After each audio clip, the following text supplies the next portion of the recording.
Hello दोस्तों, आज मैं आप सभी लोगों को एक खबर बताने वाला हूं जो कि मैं पहले ही बताया था, लेकिन मेरे बातों पे बहुत सारे लोग ऐसा रिएक्शन दिए कि मैं फेक खबर बताता हूं और मैं गलत खबर बताया हूं।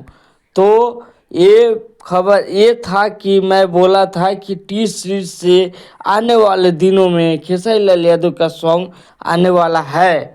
तो इसी को लेकर बहुत सारे लोग मुझे ये बोलने लगे कि ये फेक खबर बताता है और इसका बातों में तनिक भी दम नहीं है। तो मैं आज आप लोगों को लेकर आ गया हूँ टी सीरीज से जो सॉन्ग आने वाला था, उसका पोस्टर आप लोग देख पाए होंगे। गजब डोले सॉन्ग का नाम है, कमिंग सून करके टी सीरीज भोजपुरी पे इसको टी सीरीज प्रेजेंट पे इसको प्रेजेंट किया गया है, आप लोग देख पा रहे होंगे। तो आप सभी लोग जो भी, सभी लोग तो नहीं लेकिन जितने लोग भी मुझे ये बोलते थे कि मैं फेक खबर बताता हूँ, वो आज जाकर टी सीरीज पर देख सकते हैं कि सॉन्ग आएगा या नहीं। और क्या मैं गलत बोल रहा हूँ कि गजब डोले खेसारी लाल यादव का सॉन्ग आने वाला है?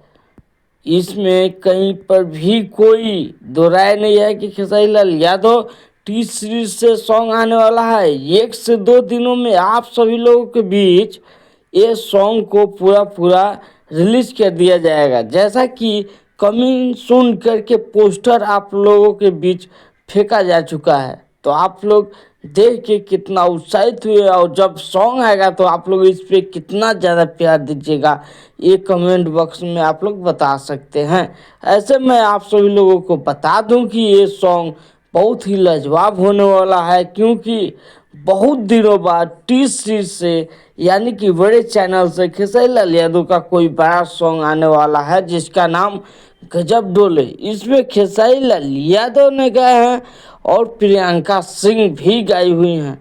तो आप लोग समझ ही पा रहे होंगे कि ये कितना लाजवाब है। और इसमें लिखे हैं अभिषेक भोजपुरिया, जो कि आप सभी लोगों को पता ही होगा कि कैसे लिखते हैं। म्यूजिक जो दिए हैं जय गुरुदेव, जय गुरुदेव का म्यूजिक है। तो आप लोग समझ पा रहे होंगे कि ये कितना लाजवाब और कितना धांसू ये सॉन्ग बनाया गया है। तो आप लोग थोड़ा सा इंतज़ार कीजिए, जैसा ही इसका कोई टीजर या फिर इसका सॉन्ग आ रहा है तो मैं आप सभी लोगों के साथ फिर से इसी पे चर्चा करने आ रहा हूँ। तब तक के लिए धन्यवाद। ऐसे आप लोग देख रहे थे भोजपुरी मस्ती न्यूज, मैं राहुल कुमार। मिलता हूँ फिर से किसी अगले वीडियो में, तब तक के लिए धन्यवाद।